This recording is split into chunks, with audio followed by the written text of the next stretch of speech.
আজকের ভিডিওতে তোমাদেরকে ক্লে আর রুদ্রাক্ষ দিয়ে এই জুয়েলারি সেটটা তৈরি করে দেখাবো। এটা ছিল একটা অর্ডারের জুয়েলারি, আর এটা যিনি অর্ডার করেছিলেন ওনার বয়স প্রায় 60 ঊর্ধ্ব। তো ওই জন্যে আমাকে বলেছিলেন উনি যে একদম সিম্পলের ওপর কিছু তৈরি করে দিতে, তবে বেসটা যেন চাঁদের মতো হয় আর সেটা যেন রুদ্রাক্ষ দিয়ে কিছু একটা ডিজাইন করা থাকে। তো সেটাকে মাথায় রেখেই আমি বেসটাকে দেখো এভাবে চাঁদের মতো শেপ দিয়ে দিলাম।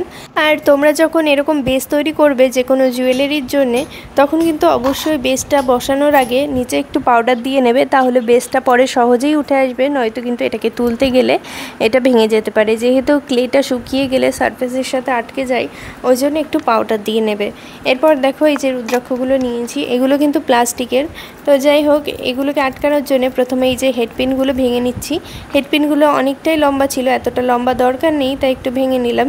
তবে আমি এভাবে আটকাবো না জিনিসগুলো, তোমাদের দেখানোর জন্যেই এভাবে তোমাদেরকে দেখিয়ে দিলাম যে এর মধ্যে ভরে তোমরা ব্যাক সাইডে কিন্তু ক্লে দিয়ে আটকাতে পারো।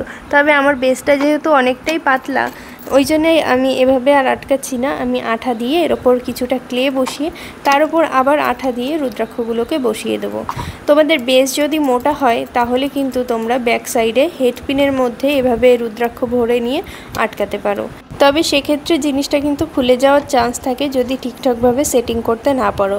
তাই তোমরা যদি সহজভাবে এগুলোকে আটকাতে চাও, আমি যেরকমভাবে আটকাচ্ছি, তাহলে অবশ্যই ক্লের ওপর একটুখানি আঠা দিয়ে এগুলোকে প্রেস করে বসিয়ে দেবে।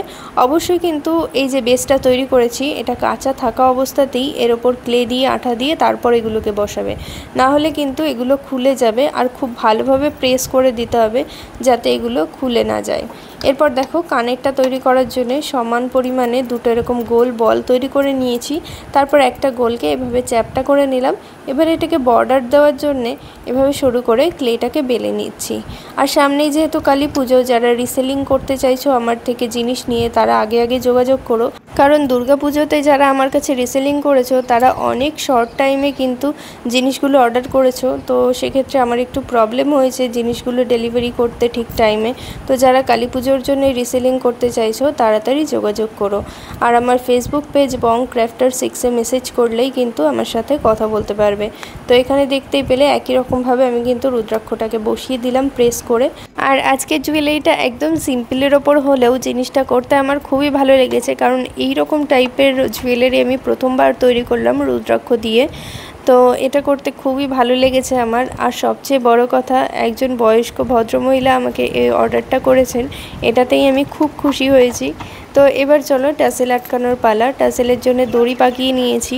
রুদ্রাক্ষর যে কালার, ওই কালারের দড়িটা আমি এখানে নিয়েছি। আর এরপর জাম্পিং দিয়ে এটাকে আটকে দেবো। পরে কিন্তু আমি জাম্পিং ইউজ করিনি, আর কারণ এক সাইডে জাম্পিংটা আটকা ছিল, অন্য সাইডে আটকা ছিল না। তো ওই জন্যে আমি কিন্তু সুতোটাকে বেঁধে নিয়েছিলাম। তো এবার চলো তোমাদের ফাইনাল লুক দেখাই। আর ব্যাক সাইডে দেখো কোনো নট আমি টাই করিনি। তো এখানে আমি এই যে দুটো কাঠের বিট ভরে নিয়েছি, এটাকে কিন্তু বেঁধে ইউজ করা যাবে।